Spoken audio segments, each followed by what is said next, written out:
sehingga hari ini kami mengucap syukur semua, sehingga hari ini kita boleh hadir di sini. Dan kita akan selama 5 hari kita akan konferensi untuk nasib Keng Me sudah pulang kampung itu bisa memiliki suatu landasan yang kuat sehingga dia boleh melaksanakan tugas tanpa kekurangan apapun. Dan dalam perjalanan sebagai penginjil, sebagai hamba Tuhan, banyak yang tidak bertanya karena kita sudah memiliki kekuatan hukum tetap itu dapat menjalankan tugas seluruh Indonesia. Jadi dari Papua akan kembali ke seluruh Indonesia untuk memberitakan Injil keselamatan. Bersejarah bagi Kemah Injil di Indonesia, di mana Kementerian Hukum dan HAM Republik Indonesia memberikan pengakuan hak cipta dan hak merek bagi Kemah Injil Indonesia. Logo atau lambang Kemah Injil Gereja Masih Indonesia kemudian pada tahun 2016 Perkumpulan Kemah Injil Indonesia oleh Menteri Hukum dan Hak Asasi Manusia Republik Indonesia. Dengan pemberian ini, maka keberadaan Kemah Injil Gereja Masih Indonesia sudah diakui secara sah menurut hukum dan legitimasi hukumnya tercatat untuk di seluruh dunia. Menyerahkan secara simbolis bukti terdaftarnya hak cipta dan merek bagi logo atau lambang Kemah Injil Gereja Masih Indonesia kepada Ketua Kingmi Papua Bertus Tabuni, serta penyerahan Pataka Kingmi dari staf khusus Presiden kepada Ketua Kingmi Papua, pertanda perkumpulan Kingmi sudah sah dan diakui secara hukum di Negara Kesatuan Republik Indonesia. Sambutan terakhir disampaikan oleh Asisten Hubungan Administrasi dan Kelembagaan Staf Khusus Presiden Panus Tabuni dan membuka secara resmi kegiatan. Saya Pendeta Andre Bastian Butar-Butar, Gembala Sidang Kemah Injil Gereja Masih Indonesia Jemaat Immanuel Bekasi, dan juga Ketua 1 Sinode Kemah Injil Gereja Masih Indonesia disingkat dengan Kingmi, mengajak Bapak Ibu saudara Tuhan bergabung bersama-sama melayani Tuhan untuk mengerjakan misi Tuhan, yaitu misi amanat agung Kristus, seperti misi dari Kingmi. Yesus adalah juru selamat kita, Yesus adalah pengurus kita, Yesus adalah tabib kita, Yesus adalah raja yang akan datang. Kita kobarkan Injil ini supaya banyak orang mendengarkan Injil, percaya kepada Kristus. Mari bersama-sama sekali lagi bergabung di Sinode Kingmi yang berpusat di Papua. Puji Tuhan. Tuhan berkati. Dari kitab Kolose pasal yang ketiga, ayatnya yang ke-11 sampai ayatnya ke-15. Saya akan membaca kitab Kolose pasal yang ke-3 ayat 11 hingga ayatnya yang ke-15. Saya akan membaca ayat ini, Bapak Ibu bisa mengikuti dalam hati. Demikian firman Tuhan dari surat Kolose pasal yang ketiga ayat 11 sampai ayat ke-15. Dalam hal ini tiada lagi orang Yunani atau orang Yahudi, orang bersunat atau orang tak bersunat, orang barbar atau orang Skit, budak atau orang merdeka, tetapi Kristus adalah semua dan di dalam segala sesuatu. Ayat 12, karena itu sebagai orang pilihan Allah yang dikuduskan, dikasihnya, kenakanlah belas kasihan, kemurahan, kerendahan hati, kelemah lembutan, dan kesabaran. Sabarlah kamu seorang terhadap yang lain, dan ampunilah seorang akan yang lain apabila yang seorang menaruh dendam terhadap yang lain. Sama seperti Tuhan telah mengampuni kamu, kamu berbuatlah juga demikian. Ayat 12, dan di atas semuanya itu kenakanlah kasih sebagai pengikat yang mempersatukan dan menyempurnakan.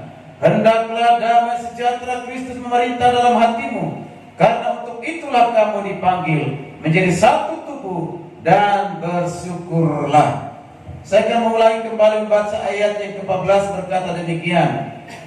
Dan di atas semuanya itu kenakanlah kasih sebagai pengikat yang mempersatukan dan yang menyempurnakan. Puji Tuhan. Yang berbahagialah kita yang mendengar, membaca, serta melakukan kebenaran firman Tuhan. Bapak Ibu jemaat yang dikasihi Tuhan, tema Natal Kingmi Jemaat Immanuel di tahun 2021 ini adalah kasih Kristus mempersatukan.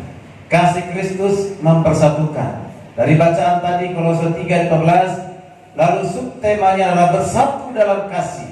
Bersatu dalam kasih melakukan kebaikan untuk kepentingan bersama. Bersatu dalam kasih untuk melakukan kebaikan bersama. Puji nama Tuhan. Tema ini tentunya mungkin kita sudah sering dengar, terutama pada saat ada ibadah pernikahan, sering mengutip Kolose 3:14. Nah, hari ini hari khusus Natal. Mengapa mengutip ayat ini? Ini ada hubungannya juga dengan tema yang diberikan oleh PGI dari 1 Petrus 1 ayat yang ke-22 yang dibacakan tadi. Bahwa itu cinta kasih Kristus penggerak. Masih ada ingat penggerak apa? Persaudaraan. Cinta kasih Kristus penggerak persaudaraan atau meningkatkan persaudaraan. Pasti ada latar belakang mengapa PGI membuat tema yang bagus seperti itu. Mungkin melihat kondisi Indonesia yang saat ini, saudara kasih Tuhan, dari tahun 2019 atau tahun 2020 awal sampai hari ini, tahun 2021, sudah 2 tahun kita mengalami namanya COVID-19, dan banyak yang menjadi korban. Akhirnya mereka meninggalkan dunia ini karena kematian. Ada kehilangan orang tua, ada kehilangan anak-anak, ada kehilangan saudara, bahkan ada kehilangan kedua orang tuanya meninggalkan 1 anak.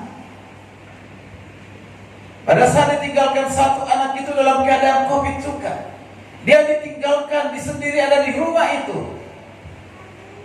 Jadi setiap orang tidak berani masuk ke rumah itu kecuali hanya memberikan makan dari luar. Dia merawat dirinya sendiri. Ini luar biasa. Itu mungkin 1 anak di antara anak-anak yang lainnya. Ada yang justru 1 keluarga juga kena COVID, meninggal. Luar biasa. Begitu dahsyat. Selama 2 tahun ini, dengan penyebaran virus yang luar biasa itu, bukan saja menyebabkan banyak orang meninggal, banyak orang sakit, tetapi juga ini berdampak kepada banyak hal. Berdampak kepada ekonomi, keuangan, sosial, bahkan berdampak kepada ibadah. Kita tidak boleh ibadah lagi secara langsung seperti ini. Kita harus ibadah dengan menggunakan sistem online. Kalau ibadah pun sekarang ini harus pakai masker. Dulu kalau ingat 2 tahun yang lalu, sebelum 2 tahun yang lalu atau 2 tahun yang lalu, kalau orang pakai masker kemana-mana, orang pasti bilang orang sakit, ya kan? Bahkan mungkin orang stres, betul lah. Baik, kita mundur 2018 pakai masker seperti ini, kira-kira apa yang terjadi? Ngapain sih pakai masker? Kecuali mungkin naik motor untuk menghindari debu. Awal-awalnya pun masker itu susah didapatkan, saudara. Sehingga kita membuat masker dari pakaian pernah dijahit sendiri, karena begitu susah untuk dapatkan masker. Banyak orang kehilangan pekerjaan, di PHK, pengangguran semakin bertambah. Orang susah untuk sosialisasi pun sudah susah, tidak mau bertemu satu sama lain. Mengapa? Karena takut dengan virus corona. Tidak mau salaman. Biasanya salaman itu sudah budaya kita. Salamannya hanya seperti orang main tonjok begini, tangan dengan tangan. Semuanya berdampak yang luar biasa. Di gereja pun demikian. Tidak lagi salaman gembalanya dengan jemaat. Jemaat pulang begitu saja. Coba bayangkan itu, kebiasaan-kebiasaan yang baik yang sudah sering kita lakukan. gembala sidang dan seluruh pekerja berdiri di depan, lalu berpulang ibadah, jemaat salam-salaman, sudah tidak ada. Gereja-gereja di mal-mal tutup, rata-rata tutup, tidak ada lagi. Mengapa? Karena tidak mampu untuk membayar gedung itu lebih mahal, karena tergantung kepada persembahan dari jemaat. Bahkan ada juga jemaat gembala sidang atau pendeta meninggalkan jemaatnya, tidak peduli dengan jemaatnya, dibiarkan domba-domba itu ditinggalkan, entah kemana mereka, tidak bertanggung jawab. Kondisi inilah yang terjadi dalam kasih Tuhan, membuat banyak orang terpisah karena kondisi ini, terpisah dan susah untuk bersatu. Sulit untuk bersatu, mengapa? Karena ketakutan, kekhawatiran, kecemasan. Itulah yang terjadi. Untuk ngajak keluarga, suami istri tidak bisa kamar. Mereka bisa kamar, ada 2 kamarnya, suami di kamar yang satu, istri di kamar yang lain. Takut virus katanya. Tapi ada juga suami istri sekalipun keadaan sakit suaminya dalam keadaan virus, tetap ada bersama-sama. Udah, kita nikmati bersama. Luar biasa.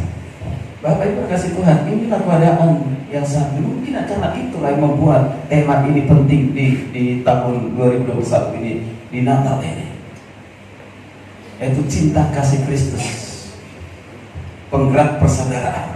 Cinta kasih Kristus yang mengikat kebersamaan, yang membuat saudara dan saya bersatu. Dari firman Tuhan yang kita baca tadi, mari kita perhatikan bersama-sama. Apa makna Natal sesungguhnya? Kita sudah merayakan Natal setiap tahun sesuai dengan umur kita. Umur saya 51 tahun, berarti 51 tahun kali saya sudah merayakan Natal. Kecuali tidak dibawa oleh orang tua pada saat kecil. Saya hitung kurang berapa kan? Mungkin nggak dibawa kan? Ya. Tapi perkiraan 51 tahun. Apa maknanya sesungguhnya dari Natal itu? Makna Natal sesungguhnya itulah yang disebut dengan cinta kasih. Kalau sudah cinta, kok kasih lagi? Cinta kasih. Terima kasih Tuhan. Mari kita perhatikan bersama-sama. Renungan Natal pada malam hari ini mengajarkan kepada kita, mengingatkan kita, tidak ada cara lain di dunia ini yang dapat mempersatukan perbedaan.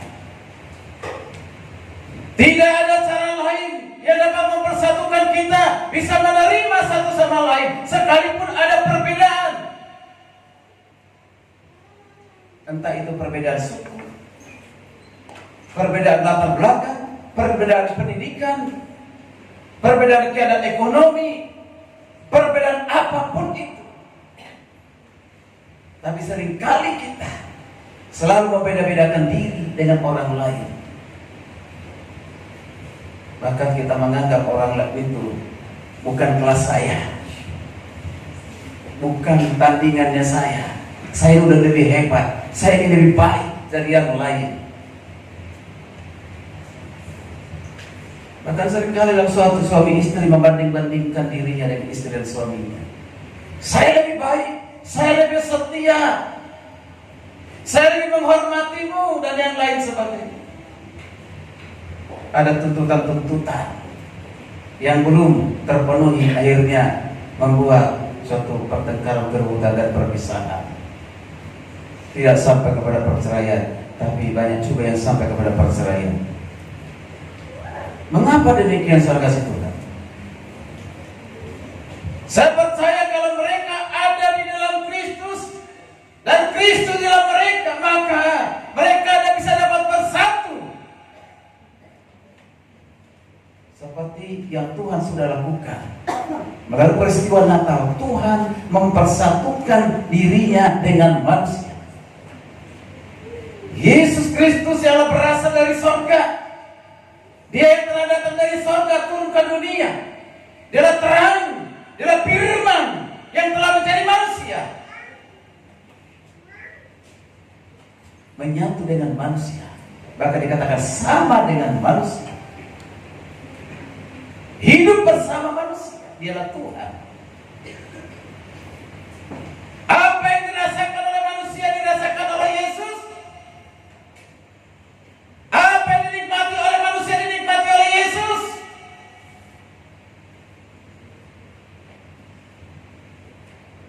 Bayangkan Tuhan kasih Tuhan, Yesus yang adalah Tuhan datang ke dunia dan menjadi manusia.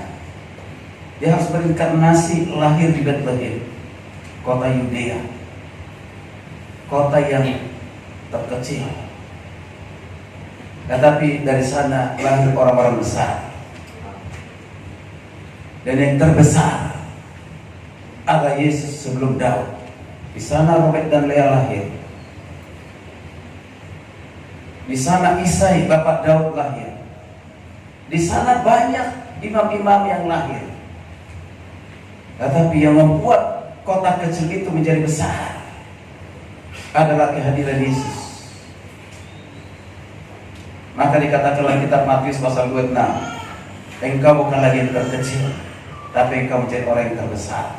Amin. Yesus adalah firman. Dia adalah Logos yang menjadi manusia sama dengan saudara saya, menyatukan dirinya dengan kita manusia berdosa yang tidak layak. Semenjak manusia jatuh dalam dosa, peristiwa Adam dan Hawa jatuh dalam dosa, semua manusia telah berdosa. Maka tidak satu pun yang layak di hadapan Tuhan. Tapi karena kasih Tuhan, saudara dan saya dilayakkan oleh Tuhan. Amin. Ada 3 hal yang perlu kita perhatikan bersama-sama dari firman Tuhan yang sudah baca tadi. Apa dasar pemersatu kita? Apa dasarnya membuat kita satu dengan Tuhan? Itu yang pertama. Apa dasar Tuhan menyatukan dirinya dengan kita dan kita pun bersatu dengan Tuhan? Apa dasarnya? Dasarnya harus kuat. Kalau dasarnya harus kuat, maka kita tidak akan pernah digoyahkan oleh persoalan masalah apapun di dunia ini. Kalau kita sudah punya dasar yang kuat, sehingga dengan dasar itu kita bisa melakukan kebaikan untuk kepentingan bersama. Amin. Atau untuk kebaikan bersama. Bapak Ibu kasih Tuhan, apa dasar yang membuat kita terikat atau diikat? Apa yang bisa menjadi pengikat orang Kristen agar tetap bersatu dan tetap bersatu? Apakah harta? Apakah kekayaan? Apakah uang? Apakah karena suami masih ganteng, istri masih cantik? Apakah itu semua bisa mempersatu kita? Belum tentu. Dari kasih Tuhan. Apa yang harus ada sebagai dasar kesatuan atau satu kebersamaan supaya kita bersama? Jawabannya adalah Kristus. Amin. Kristus adalah jawaban. Kristus adalah semua jawaban. Berkatakan ayat 11b tadi. Saudara perhatikan dikatakan 11b. Ayat 11b dikatakan demikian. Saya baca. Tetapi Kristus adalah semua dan di dalam segala sesuatu. Kristus adalah semua dan di dalam segala sesuatu. Paulus mengajarkan kepada kita, saudara kasih Tuhan, dasar kesatuan itu adalah Kristus adalah semua. Berarti itu semua dan juga di dalam semuanya. Wow, luar biasa. Nah, kalau kita perhatikan bersama-sama, paling tidak ada 2 dasar yang kuat yang dapat mempersatukan kita di dalam kasih Kristus. Yang pertama adalah identitas. Yang pertama adalah apa? Identitas. Atau seperti disebut dengan status. Status. Apa identitas kita? Apa status kita? Identitas dan status yang Tuhan berikan kepada kita itu atas dasar inisiatif dari Tuhan.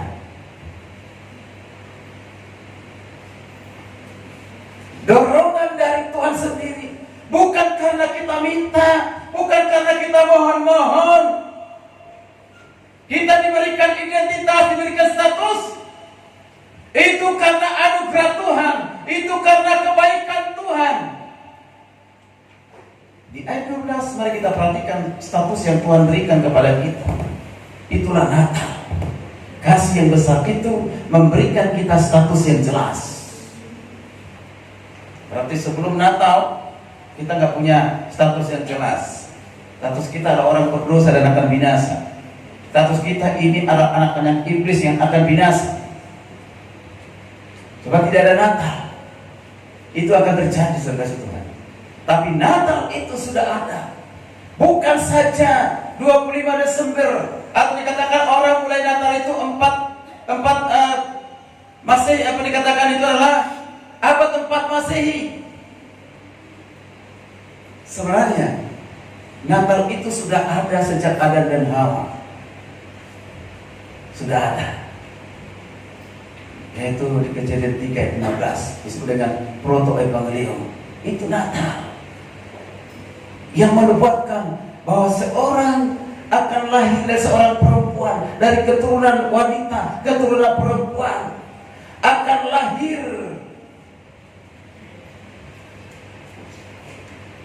Dan itu terjadi saudara Tuhan, digenapi di dalam kandungan Maria dan Yusuf yang bertunangan itu. Nah, kalau kita perhatikan di sini Bapak Ibu saudara Tuhan, dengan kelahiran itu sampai hari ini Tuhan memberikan status kepada saudara dan saya. Ayat 12 dikatakan, mari kita perhatikan. Karena itu sebagai seorang pilihan Allah yang dikuduskan dan dikasihinya, perhatikan di sini, status Tuhan berikan kepada kita, identitas Tuhan berikan kepada kita melalui Natal ini. Tuhan mengingatkan kita apa menjadi status kita. Yaitu pertama, saudara dan saya adalah pilihan Allah. Amin. Kalau saudara sudah dipilih oleh Tuhan, berarti saudara ini, kita inilah miliknya Tuhan. Amin. Tuhan tidak pernah salah memilih. Tuhan tidak pernah salah memilih. Dia tahu siapa yang dipilih. Dia tahu bahwa orang yang dipilihnya pasti setia mengikutinya. Orang yang dipilih Tuhan pasti mendengarkan suaranya, pasti mengenalnya, pasti datang kepadanya, pasti berseru kepadanya. Itu orang yang dipilih. Kalau pilihan itu, sekalipun mungkin dia pernah melanggar ke kiri dan ke kanan, tapi diingatkan, hei anakku, itu bukan jalanmu, itu bukan jalanku, jangan ikut jalanmu, ikuti jalanku. Diingatkan oleh Roh Kudus. Amin. Sekalipun mungkin pernah jatuh dalam perbuatan dosa apapun itu, Tuhan akan mengingatkan, hai anakku, bangkit, keluar dari keberdosaanmu, dari pelanggaranmu, engkau harus dari jalan benar. Maka dia akan terus menerus mengikut Tuhan. Amin. Tapi kalau semakin dia jatuh, semakin jatuh ikut dunia ini, ikut setan, ikut iblis, ikut segala perkara-perkara dunia, melupakan Tuhan, tidak mau lagi beribadah, tidak mau lagi berdoa sampai matinya, kemungkinan bukan pilihan. Bahkan barangkali mungkin dia menjadi orang yang mualaf, tinggalkan Kristen. Bukan tinggalkan Kristus, tapi tinggalkan agama Kristus. Ketika Tuhan memilih, dia tahu bahwa anak ini, orang ini akan tetap setia sampai akhir. Amin. Mengapa? Saya perhatikan kembali di ayat itu. Ayat 11 katakan, sebagai orang-orang pilihan Allah yang dikuduskan. Perhatikan kata yang dikuduskan, berarti dihususkan, diistimewakan. Saudara dan saya adalah orang-orang istimewa. Amin. Tuhan pilih, dihususkan, dikuduskan. Berarti dipisahkan dari dunia yang berdosa. Dipisahkan dari dunia yang berdosa, dunia yang bejat ini. Kita dibawa kepada terang yang ajaib. Dipisahkan menjadi milik Kristus, menjadi pilihan Kristus.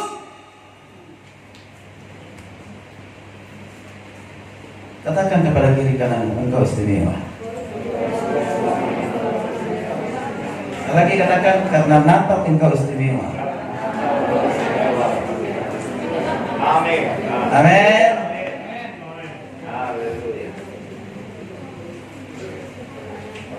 Identitas yang ketiga, saudara perhatikan, dikasihinya. Luar biasa. Dikasihinya. Dikasihi oleh siapa? Dikasihi oleh Yesus. Saudara, kalau perhatikan tiga identitas ini, ada pada Yesus, ada pada kita. Yesus dipilih oleh Bapa untuk diutus ke dunia, untuk menyatakan kasihnya Tuhan. Dia harus menjadi manusia. Dia dipilih, ditetapkan, diutus ke dunia ini, dihususkan turun ke dunia ini. Baru dikatakan karena begitu besar kasih Allah, Bapa mengasihi Yesus, diutus ke dunia ini. Bayangkan, luar biasa. Status yang ada pada Yesus diberikan juga kepada saudara dan saya. Hebat nggak? Hebat. Luar biasa. Jadi kita disatukan. Manusia berdosa yang tidak layak itu disatukan, diikat dengan kasih Kristus. Makanya dikatakan dasar dari pernikahan Kristen itu adalah apa? Apa? Kasih Kristus. Kasih Kristus itu kasih yang tidak dapat dipisahkan, tidak dapat dihancurkan, tidak bisa diganggu buat oleh siapapun. Ketika Tuhan sudah mengikat, maka tidak satu pun yang bisa melepaskan ikatan itu, termasuk setan, termasuk kuasa gelap, termasuk dunia, tidak dapat memisahkan kita dari kasih Kristus. Amin. Amin.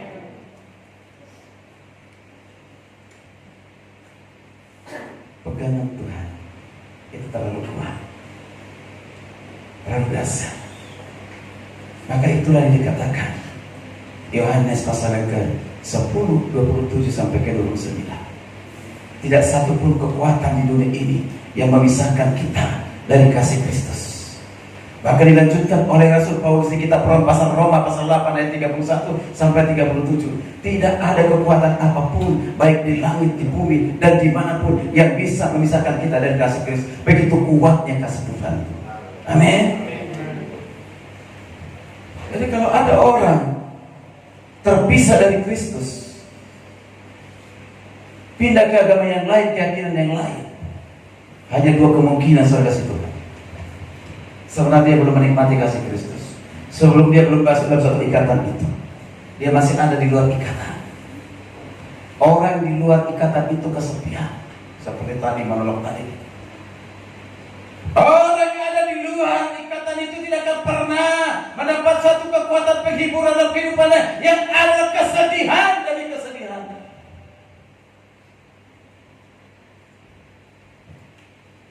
Dia adalah suatu kesepian. Jawaban kesepian itu tidak ada yang lain. Dia harus datang kepada Tuhan. Amin.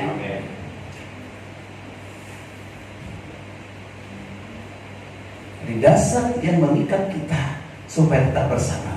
Yang pertama, ingatlah identitas kita. Apa identitas kita? Yang kedua, yang pertama kita pilihannya. Yang kedua, kita dikuduskan. Yang ketiga adalah kita dikasih. Kasih Tuhan. Orang tua pasti memiliki keterbatasan serta terbatas untuk mengasihi anak-anaknya. Suami punya keterbatasan untuk mengasihi istrinya. Demikian juga istri akan terbatas untuk mengasihi suaminya. Dan kita terbatas untuk mengasihi orang-orang lain sekitar kita, siapapun dia. Kadang-kadang kita mengasihi orang lain karena kita dikasihi. Karena kita mau memberi kepada orang lain karena kita berharap untuk diberi. Kita membantu orang lain supaya kita berharap dibantu kembali.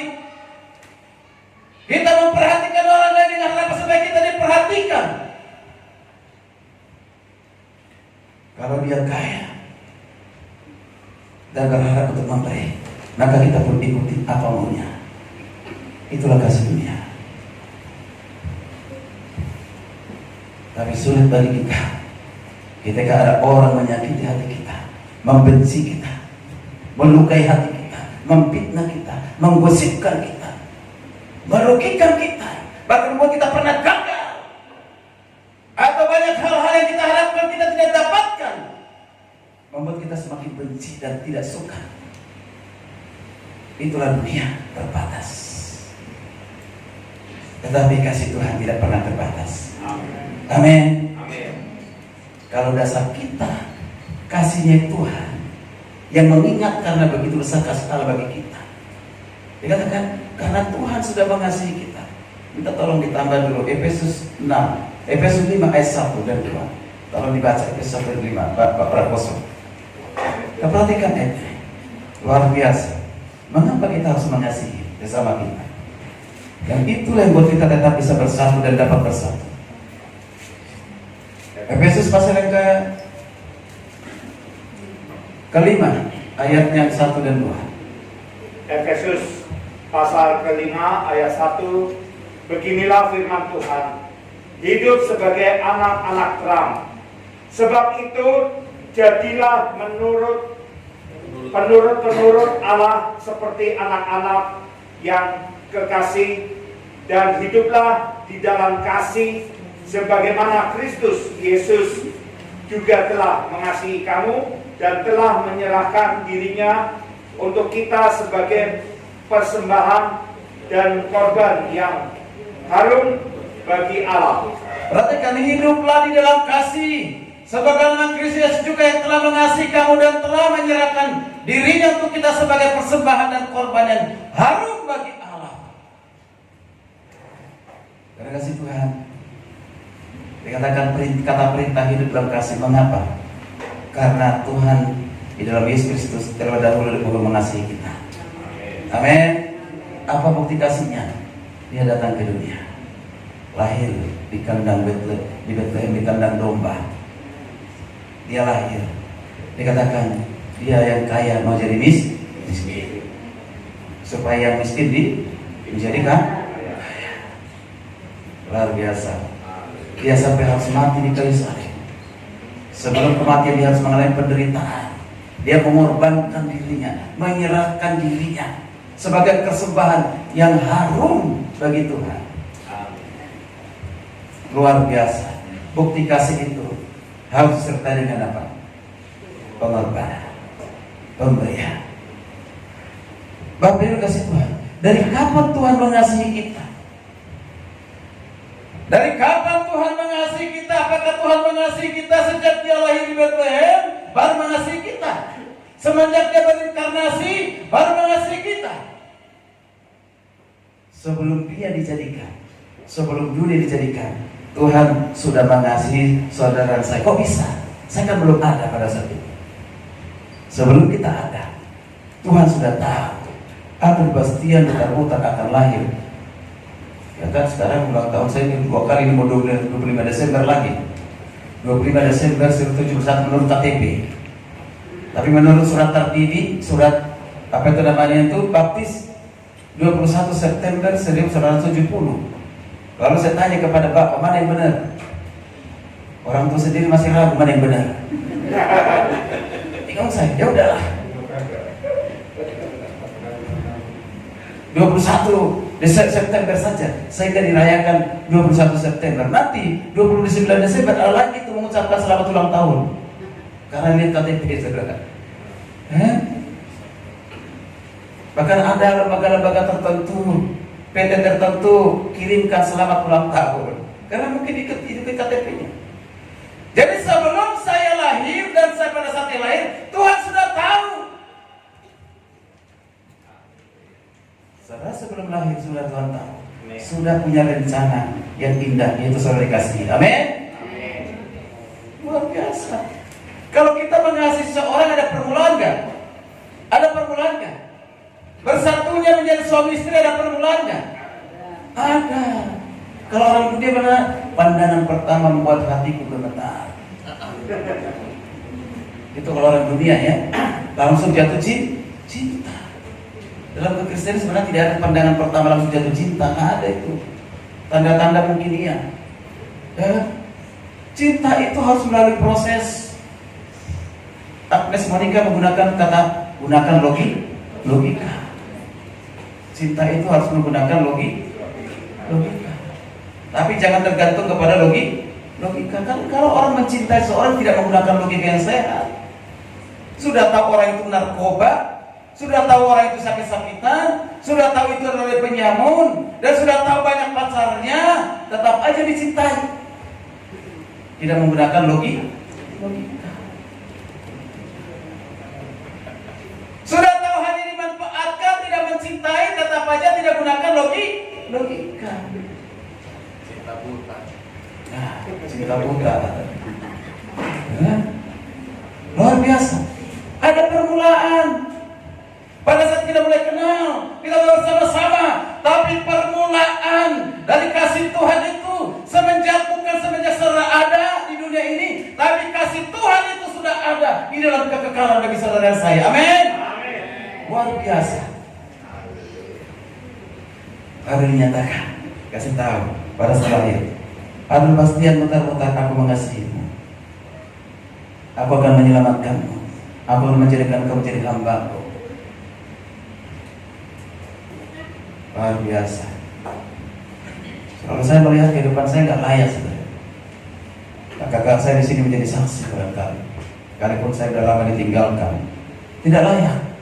Kalau saya bandingkan dengan kasih Tuhan, kebaikan Tuhan, dengan kehidupan saya, tidak layak sama sekali. Jadi saya tidak pernah merasa saya lebih hebat dari orang lain.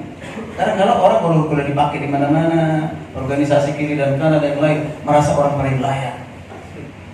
Tidak mau tunduk lagi kepada pimpinannya, gembalanya, tapi orang tunduk, lihat ke atas terus. Tidak lagi kerendahan hati, tidak lagi penundukan. Mengapa? Karena kapasitasnya. Dan saya mengatakan kepada jemaat, seperti apapun keadaanmu, engkau menjadi pejabat, engkau orang kaya, engkau punya segalanya, tetap engkau tunduk kepada gembalamu. Amin. Karena wakil Tuhan. Itu namanya penundukan. Yang paling susah bagi orang-orang pada saat itu, terutama orang percaya, adalah penundukan. Karena merasa sudah lebih hebat, lebih punya kapasitas, tidak mau tunduk. Tapi kalau dia dikasih Kristus, dia akan tunduk. Amin. Waktunya tunduk untuk hal yang kebaikan.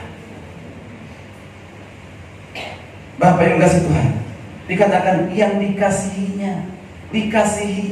Kalau kita perhatikan dalam kitab Efesus pasal yang pertama, dikasihi dari semula saudara kasih Tuhan. Luar biasa.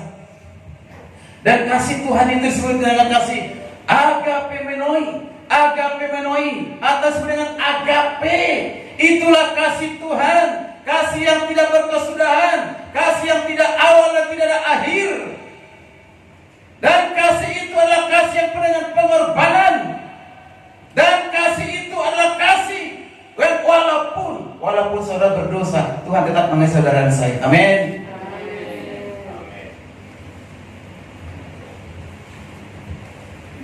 Yang kedua, mari kita perhatikan kayak ayat yang ke-13-14. Dan yang kedua ini menjadi ayat yang terakhir. Benar-benar terakhir.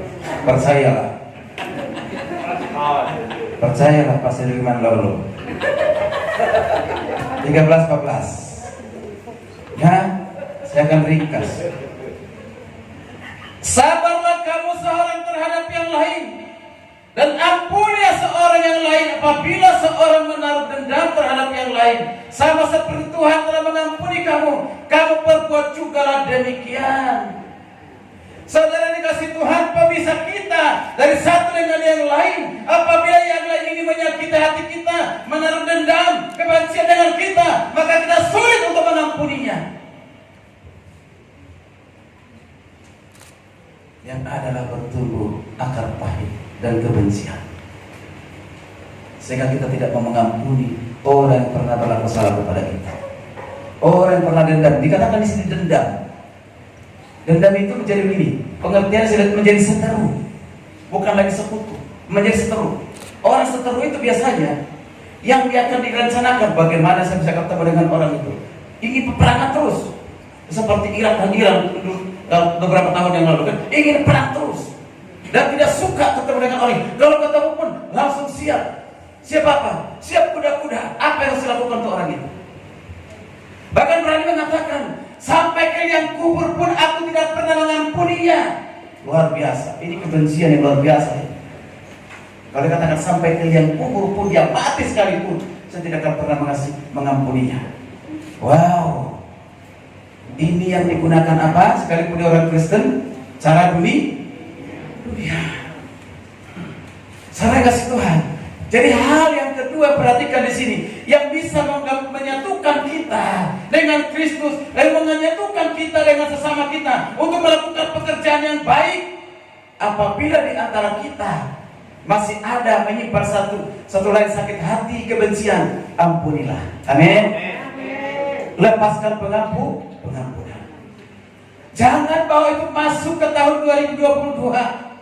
Tinggalkan penyakit itu di tahun 2021. Siapapun yang sekarang dalam pikiran saudara, dalam hati saudara, entah itu suami, entah itu istri, entah itu anak-anak, atau siapapun mantan pacar sekalipun, jangan pernah membencinya. Amin. Ampuni. Kalau tidak, ini akan menjadi suatu bom yang meledak, yang bisa dipakai serta menghancurkan diri saudara, menghancurkan keluarga saudara, menghancurkan persaudaraan. Memang untuk mengampuni orang lain, kalau dengan cara dunia pasti kita tidak bisa. Sabarlah. Maka dikatakan sabarlah. Ternyata di dalam pengampunan itu ada sabar. Sakiti sabar, difitnah sabar, digosipin sabar. Lama-lama anak kita menjadi sabar. Sabar. Orang yang tidak mengampuni berarti tidak ada kesabaran dalam hidup. Sabar. Seperti apapun menyakiti hati kita memang mudah untuk berkata-kata, tapi ketika Roh Kudus bekerja dalam kehidupan kita, kesabaran kita, ketika kita mengampuni sesama kita, inilah yang akan mengubah hatinya. Amin. Amin. Tapi kalau kita tidak mengampuni bersama saja semakin perang dengan perang akan ribut terus. Terus Tuhan. Di sini katakan Tuhan terlebih dahulu mengampuni kita, maka kita harus mengampuni sesama kita. Halo? Ingat tuh dalam pikiran, dalam hatimu, apa siapa yang kau benci sekarang ini? Apa yang kau benci? Mantan pacarmu, mantan suamimu, mantan istrimu? Oh, ada mantan suami lagi, mantan istri, teman dan yang lain. Masih menyimpan sakit hati di dalam. Hari ini lepaskan pengampunan. Amin. Kalau tidak, percuma merayakan Natal. Natal itu adalah identik dengan pengampunan. Amin. Luar biasa. Ada 5 kebajikan yang diajarkan kepada kita di ayat yang ke-12, di ayat yang ke-13. Tadi saudara perhatikan di situ. Kalau dikatakan yang 14, dan atas semuanya itu, dan atas semuanya itu, atas semua itu yang mana? Atas semua itu yang mana? Yang disebut dengan atas semua yang mana itu adalah, kita lihat di ayat yang ke-12 tadi itu adalah, kenakanlah belas kasihan, kenakanlah kemurahan, kenakanlah kerendahan hati, kelemah lembutan, kesabaran. Maka saya mengutip hanya 2, kemurahan dan kesabaran. Hanya orang yang bermurah hati lah orang bisa mengampuni. Amin. Hanya orang yang bersabarlah yang bisa dapat mengampuni. Tanpa itu selalu tidak akan pernah bisa mengampuni. Tuhan itu sabar dengan kita. Tuhan itu bermurah hati dengan kita. Seyogyanya lah atau seharusnya lah kita pun sabar seperti sabar dengan kita. Begitu apapun kejahatan kita datang kepadanya, dia tetap sabar. Dia sabar. Kita melakukan kesalahan, dia tetap sabar. Dia memberontak, kita berontak kepadanya, kita sabar. Kalau kata Tuhan itu tidak adil, dia tetap sabar. Tuhan tak pernah mengatakan, hei berhenti karena engkau terlalu mengeluh banyak dalam kehidupanmu, aku tidak layak bagi menyalah kau dari hadapanku.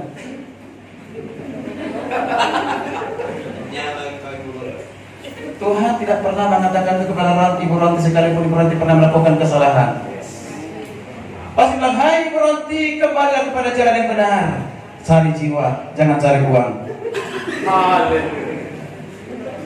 Amin.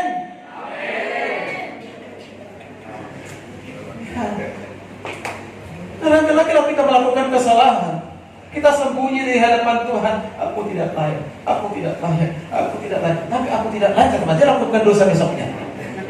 Aku tidak layak. Sehingga karena tidak layak itu gak mau berdoa lagi, tidak layak itu gak mau lagi beribadah, tidak layak itu gak mau mencari jiwa lagi. Bukan begitu. Dari ketidaklayakan kita harus bangkit. Amin. Amin. kebajikan yang harus kita lakukan di dalam kehidupan kita. Inilah pesan Natal kepada kita. Kemurahan dan kesabaran. Itulah buat kita untuk mengampuni.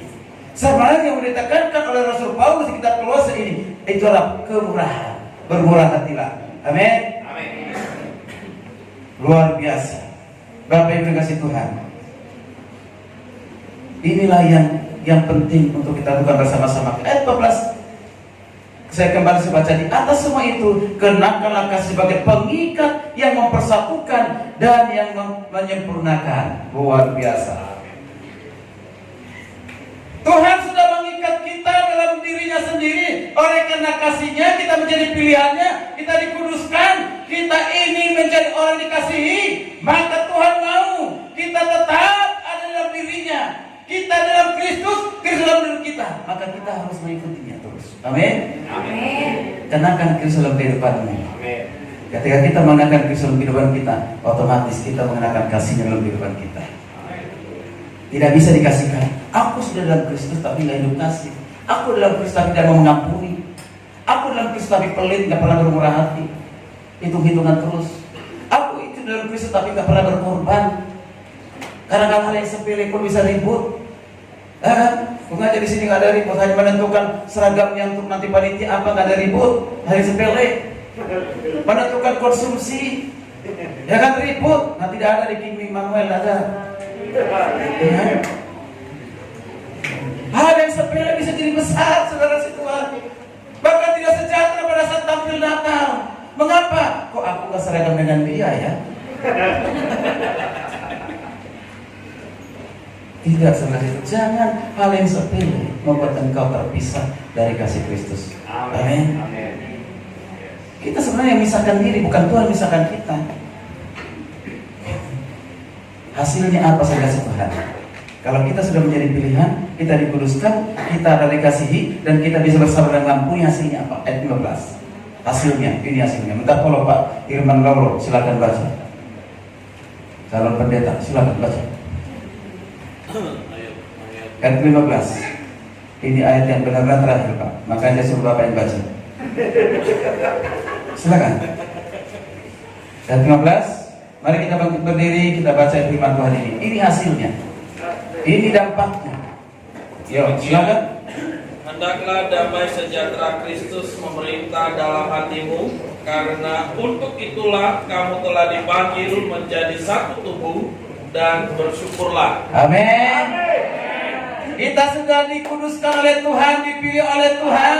Kita ini adalah dikasihinya. Kita sabar dan mengampuni, bermurah hati, dan yang lain sebagainya. Maka kehadiran kita dimanapun kita berada membawa damai sejahtera. Amin. Berbagi damai sejahtera.